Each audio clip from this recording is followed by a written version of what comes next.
Olá, boas-vindas a esta nossa análise de hoje. Olha, a gente vai mergulhar fundo numa ideia que, francamente, muda o jogo. O sucesso financeiro tem muito mais a ver com o nosso comportamento humano do que com a inteligência matemática pura. Sabe aquela crença de que é preciso ser um gênio dos números para prosperar financeiramente? Vamos desconstruir isso agora mesmo. Na real, a forma como a gente lida com as nossas emoções e atitudes no dia a dia tem um peso incrivelmente maior. Então, fica aquela pergunta provocativa logo de cara. Será que um QI de gênio é mesmo um pré-requisito para construir uma riqueza de verdade, daquelas que duram?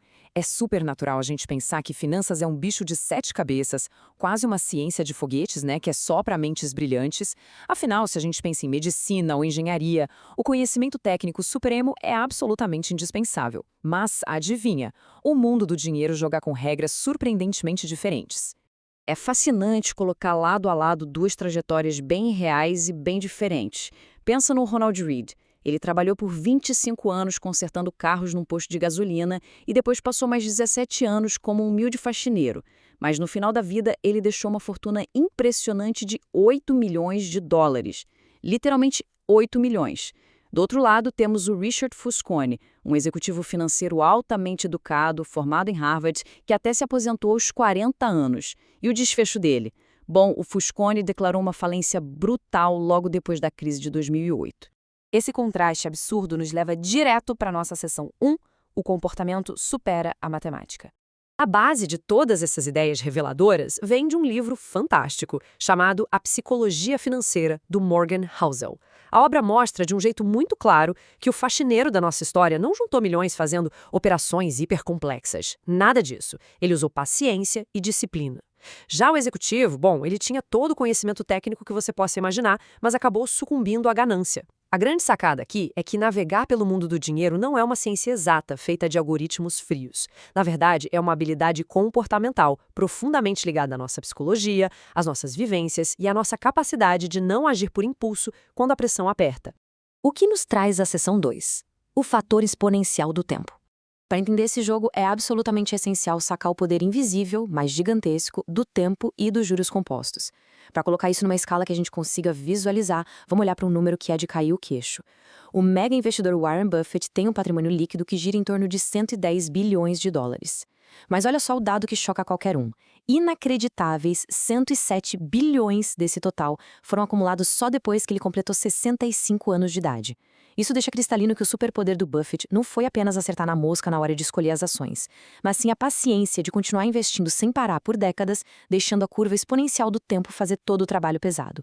A matemática até entra na história, mas para provar um ponto crucial sobre a paciência.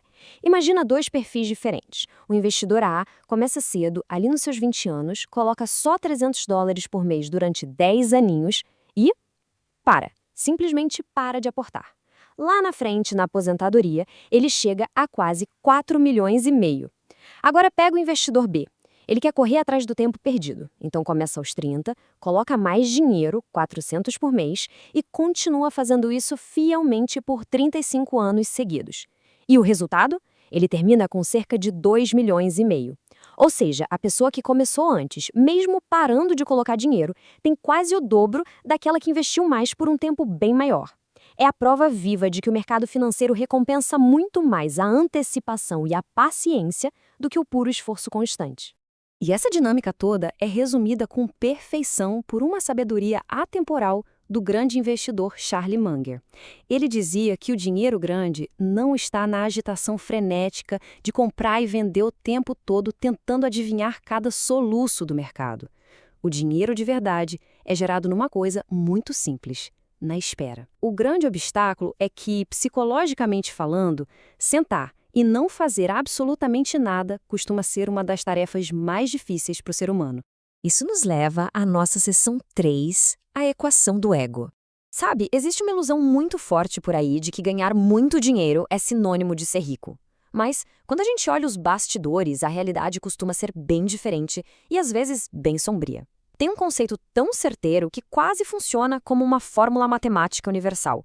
A poupança é pura e simplesmente a diferença entre a sua renda e o seu ego. Pensa comigo, se a renda de alguém aumenta, mas na mesma hora surge aquela necessidade incontrolável de comprar o carro do ano ou roupas de grife só para mostrar status, esse aumento de renda é totalmente engolido pelo aumento do ego. No fim das contas, o que sobra para construir o futuro é um grande e redondo zero. E a consequência desse ego descontrolado no mundo real é implacável. Lembra do Nicolas Cage?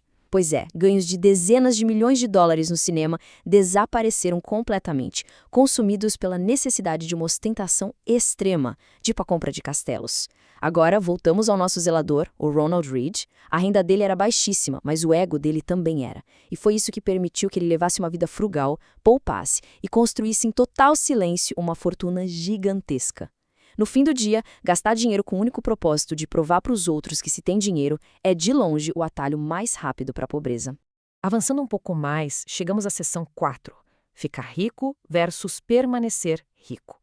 Esse pilar joga luz sobre um ponto cego imenso que muita gente ignora completamente. Olha, para ganhar dinheiro e chegar a ficar rico, frequentemente você precisa de um nível muito alto de otimismo, disposição para correr grandes riscos e muita ambição. Você precisa acreditar que vai vencer contra todas as probabilidades. Mas, e aqui entra a grande reviravolta, para permanecer rico, as regras viram de cabeça para baixo.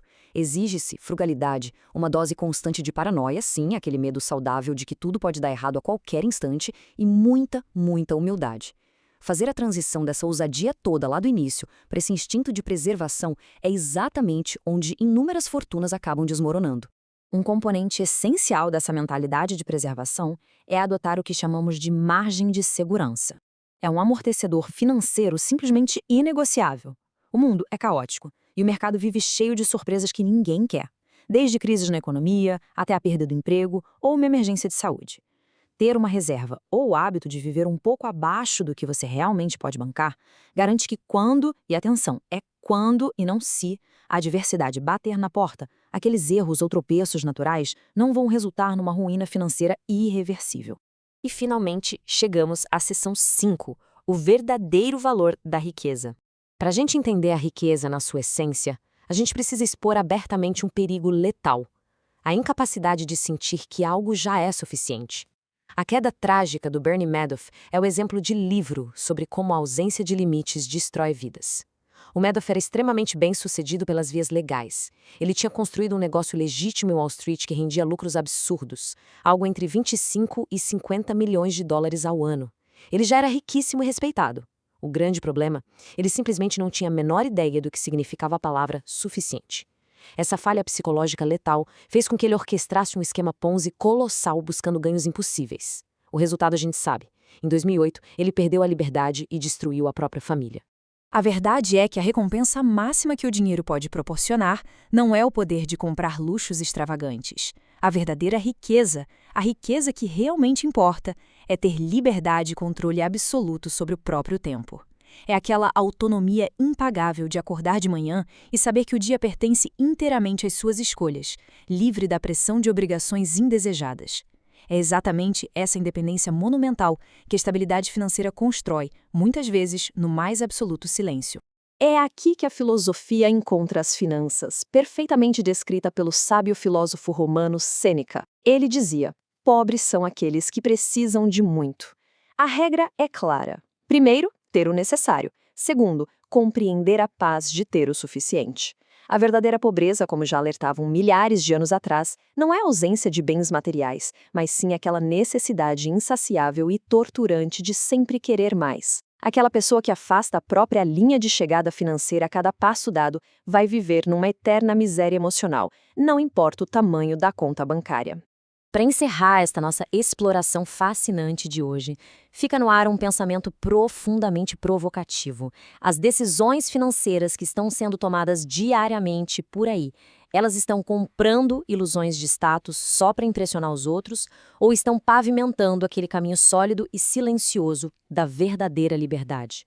Responder a isso com honestidade é o primeiro passo não só para melhorar os números, mas para transformar o comportamento de uma vez por todas. Valeu pela companhia e até a próxima!